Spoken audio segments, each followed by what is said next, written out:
how do you explain when things don't go as we assume? Or better, how do you explain when others are able to achieve things that seem to defy all of the assumptions? For example, why is Apple so innovative? Year after year after year after year, they're more innovative than all their competition. And yet, they're just a computer company. They're just like everyone else. They have the same access to the same talent, the same agencies, the same consultants, the same media. Then why is it that they seem to have something different? Why is it that Martin Luther King led the civil rights movement? He wasn't the only man who suffered in a pre-civil rights America, and he certainly wasn't the only great orator of the day. Why him? And why is it that the Wright brothers were able to figure out controlled powered manned flight when there were certainly other teams who were better qualified, better funded, and they didn't achieve powered manned flight, and the Wright brothers beat them to it? There's something else at play here. About 3.5 years ago, I made a discovery. And this discovery profoundly changed my view on how I thought the world worked, and it even profoundly changed the way in which I operate in it.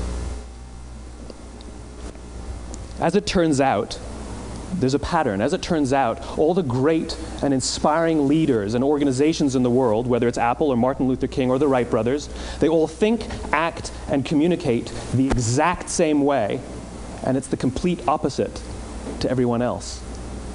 All I did was codify it. And it's probably the world's simplest idea. I call it the golden circle.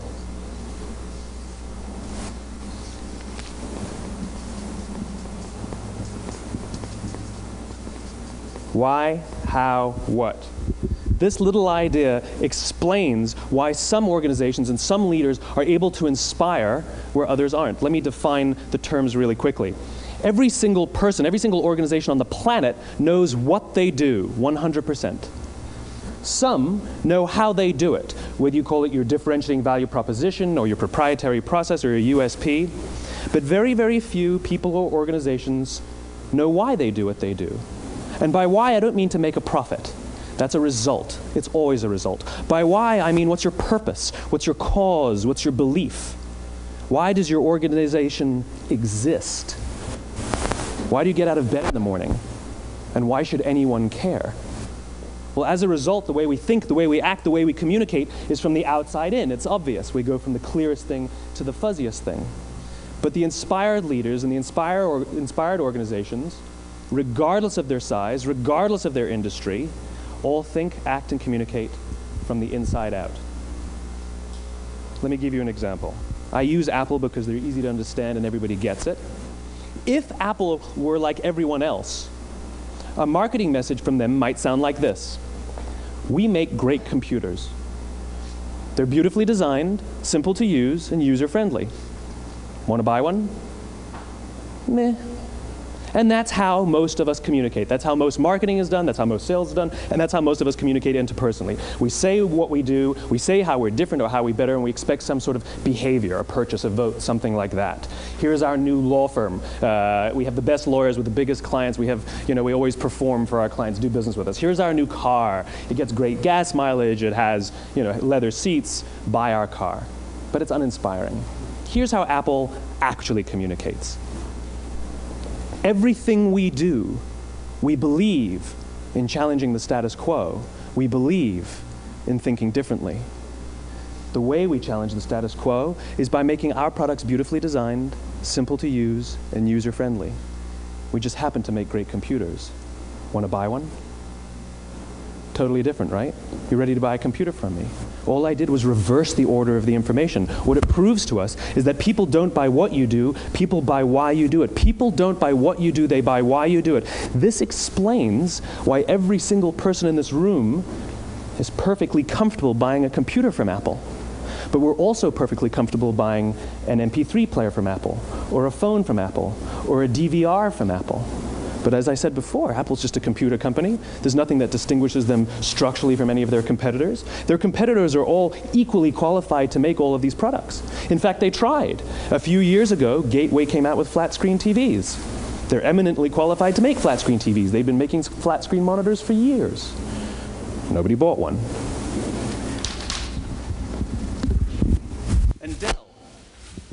Dell came out with MP3 players and PDAs.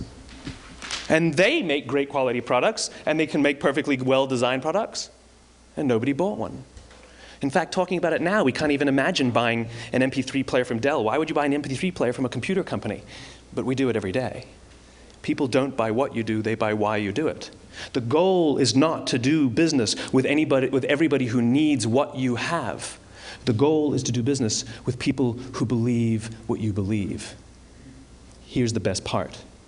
None of what I'm telling you is my opinion. It's all grounded in the tenets of biology, not psychology, biology. If you look at a cross-section of the human brain, looking from the top down, what you see is the human brain is actually broken into three major components that correlate perfectly with the golden circle.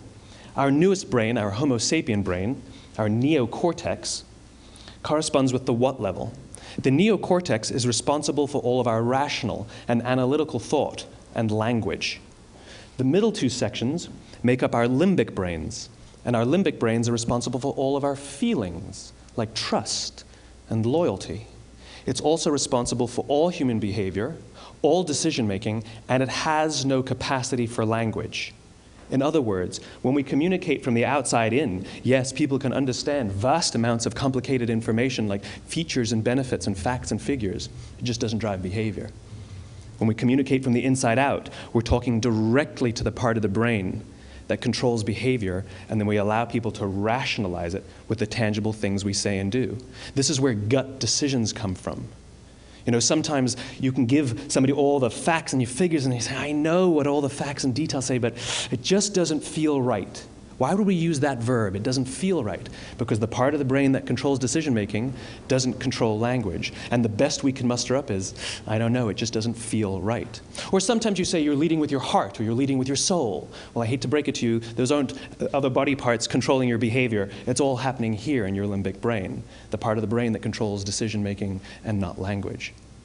But if you don't know why you do what you do, and people respond to why you do what you do, then how will you ever get people to vote for you or buy something from you, or more importantly, be loyal and want to be a part of what it is that you do?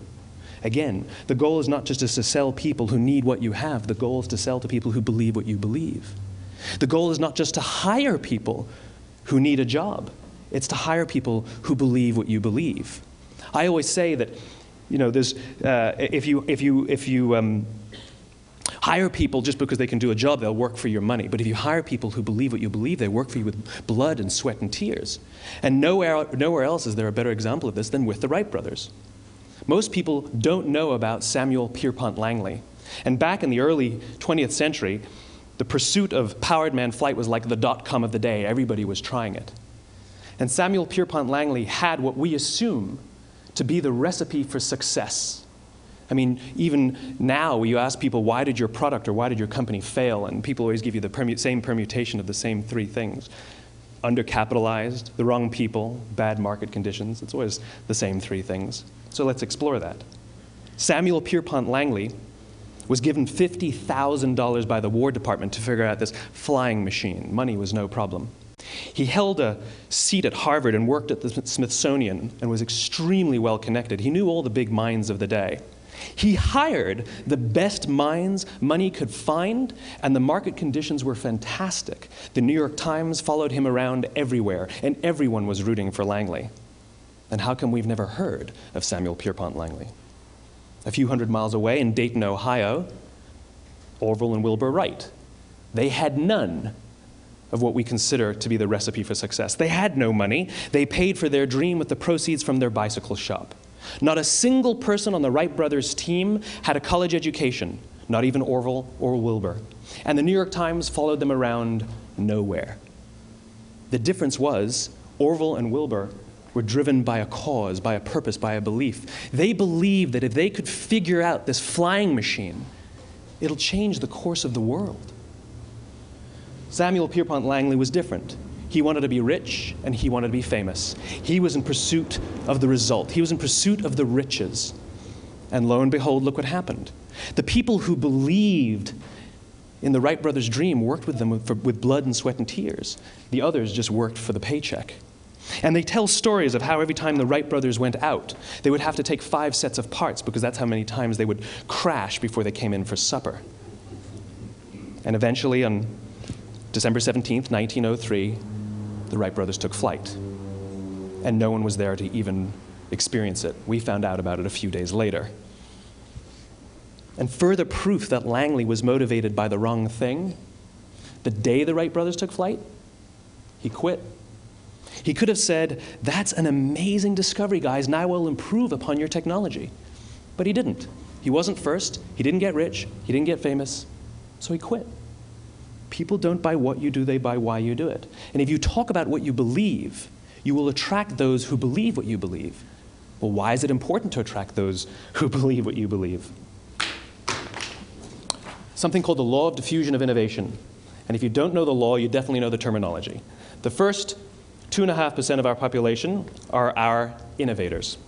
The next 13.5% of our population are our early adopters. The next 34% are your early majority, your late majority, and your laggards. The only reason these people buy touch-tone phones is because you can't buy rotary phones anymore. We all sit at various places at various times on the scale, but what the law of diffusion of innovation tells us is that if you want mass market success or mass market acceptance of an idea, you cannot have it until you achieve this tipping point between 15 and 18% market penetration, and then the system tips. And I love asking businesses, what's your conversion on new business? And they love to tell you, oh, it's about 10%, proudly. Well, you can trip over 10% of the customers.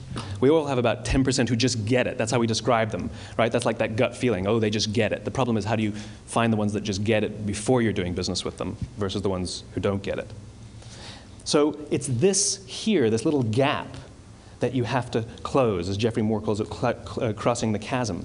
Because you see, the early majority will not try something until someone else has tried it first. And these guys, the innovators and the early adopters, they're comfortable making those gut decisions. They're more comfortable making those intuitive decisions that are driven by what they believe about the world and not just what product is available. These are the people who stood online for 6 hours to buy an iPhone when they first came out, when you could have just walked into the store the next week and bought one off the shelf. These are the people who spent $40,000 on flat screen TVs when they first came out, even though the technology was substandard. And by the way, they didn't do it because the technology was so great. They did it for themselves. It's because they wanted to be first. People don't buy what you do, they buy why you do it. And what you do simply proves what you believe. In fact, people will do the things that prove what they believe. The reason that person bought the iPhone in the first 6 hours, or stood in line for 6 hours, was because of what they believed about the world and how they wanted everybody to see them. They were first. People don't buy what you do, they buy why you do it. So let me give you a famous example, a famous failure and a famous success of the law of diffusion of innovation. First, the famous failure. It's a commercial example. As we said before a second ago, the recipe for success is money and the right people and the right marketing conditions, right? You should have success then. Look at TiVo. From the time TiVo came out about 8 or 9 years ago to this current day, they are the single highest quality product on the market. Hands down, there is no dispute. They were extremely well funded. Market conditions were fantastic. I mean, we use TiVo as a verb. I TiVo stuff on my piece of junk Time Warner DVR all the time. But TiVo is a commercial failure. They've never made money. And when they went IPO, their stock was at about $30 or $40 and then plummeted, and it's never traded above 10. In fact, I don't think it's even traded above 6, except for a couple of little spikes. Because you see, when TiVo launched their product, they told us all what they had. They said, we have a product that pauses live TV, skips commercials, rewinds live TV, and memorizes your viewing habits without you even asking. And the cynical majority said, we don't believe you, we don't need it, we don't like it, you're scaring us. What if they had said, if you're the kind of person who likes to have total control over every aspect of your life, boy, do we have a product for you. It pauses live TV, skips commercials, memorizes your viewing habits, etc., etc. People don't buy what you do, they buy why you do it, and what you do simply serves as the proof of what you believe. Now let me give you a successful example of the law of diffusion of innovation. In the summer of 1963, 250,000 people showed up on the Mall in Washington to hear Dr. King speak. They sent out no invitations, and there was no website to check the date. How do you do that? Well, Dr. King wasn't the only man in America who was a great orator. He wasn't the only man in America who suffered in a pre-civil rights America. In fact, some of his ideas were bad. But he had a gift. He didn't go around telling people what needed to change in America. He went around and told people what he believed. I believe, I believe, I believe, he told people. And people who believed what he believed took his cause and they made it their own, and they told people. And some of those people created structures to get the word out to even more people. And lo and behold, 250,000 people showed up on the right day, on the right time to hear him speak. How many of them showed up for him? 0. They showed up for themselves. It's what they believed about America that got them to travel on a bus for 8 hours to stand in the sun in Washington in the middle of August. It's what they believed, and it wasn't about black versus white. 25% of the audience was white. Dr. King believed that there are 2 types of laws in this world, those that are made by a higher authority and those that are made by man. And not until all the laws that are made by man are consistent with the laws that are made by the higher authority will we live in a just world. It just so happens that the civil rights movement was the perfect thing to help him bring his cause to life. We followed him not for him, but for ourselves. And by the way, he gave the I have a dream speech, not the I have a plan speech. Listen to politicians now with their comprehensive 12-point plans. They're not inspiring anybody. Because there are leaders and there are those who lead. Leaders hold a position of power or authority, but those who lead inspire us. Whether they're individuals or organizations, we follow those who lead, not because we have to, but because we want to. We follow those who lead, not for them, but for ourselves. And it's those who start with why that have the ability to inspire those around them or find others who inspire them. Thank you very much.